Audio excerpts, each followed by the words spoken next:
Shooters को मार डालूंगा जिन्होंने मेरे पिता और चाचा को मारा है। पिता अतीक की मौत हो चुकी है, चाचा भी नहीं रहे। लेकिन गौर कीजिए जेल में बंद अतीक के बेटे के शब्दों पर।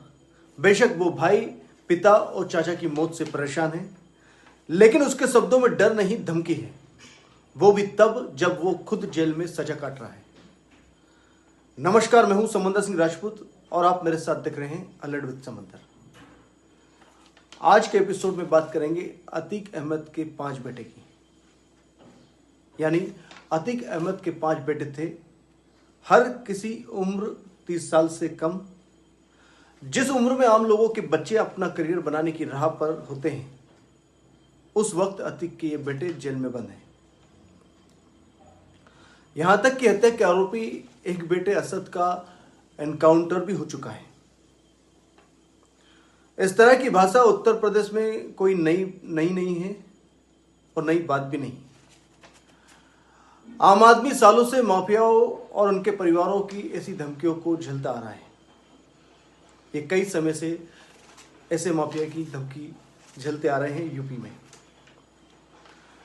यूपी में कदम रखते ही कभी आम आदमी को डर लगने लगता है था कि यूपी की गुंडागर्दी इतनी फेमस थी कि मुंबई में बैठे फिल्म डायरेक्टर यूपी के गुंडा राज पर अक्सर फिल्म बना दिया करते थे। जिला गाजियाबाद हो या फिर यूपी का कोई और जिला, आम आदमी यहां के नाम से ही खौफ खाता था। सालों तक यूपी में माफियाओं का राज चलता रहा और हमेशा अक्सर देखा गया कि इनका राज और इनके माफियाओं के राज में गुंडागर्दी चरम पे थी। साल 2014 में योगी आदित्यनाथ की सरकार आने के बाद माफियाओं के खिलाफ कड़ा रुख नजर आया। माफियाओं के खिलाफ कार्रवाई होने लगी तो चीजें बदलती दिखी।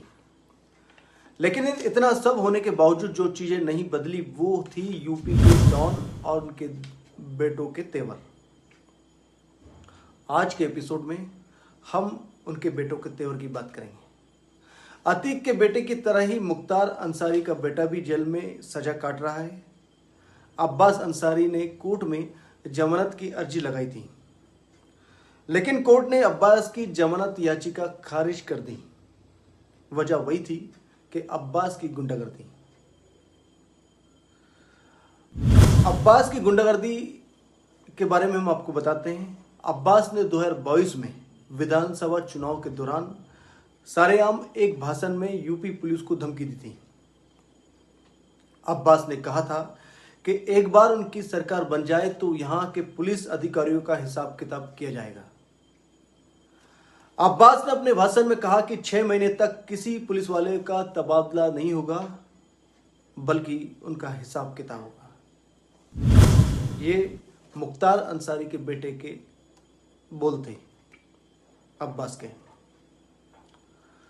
और इस हेड स्पीच के मामले में अब्बास जेल में सजा काट रहा है। अब तो कोर्ट ने भी जमानत से देने से इनकार कर दिया है।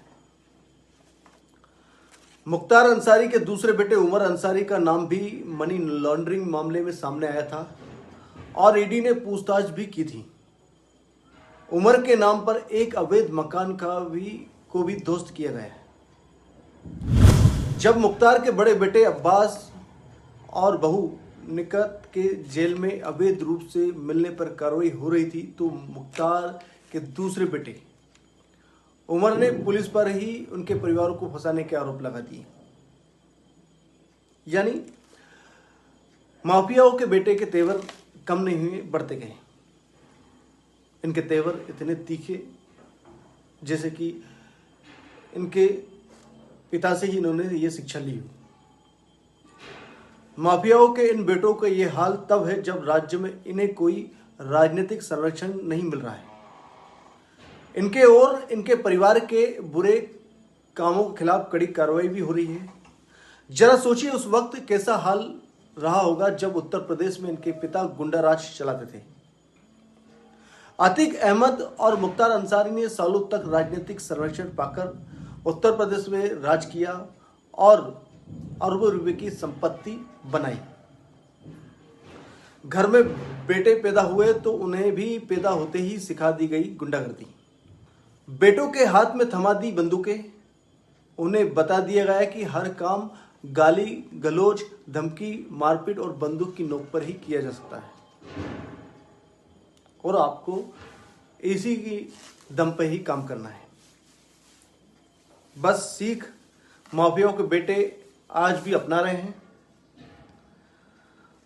माफिया राज यूपी में बहुत चरम पर था, लेकिन योगी सरकार धीरे धीरे इसे भी खत्म करने की तरफ आगे है। लेकिन माफियाओं के बेटे के तेवर आज भी वैसे के वैसे हैं। आज के अलर्ट में इतना ही। फिर मिलेंगे कोई नई स्टोरी के साथ। दंगल टुडे बने रहिए। नमस्कार।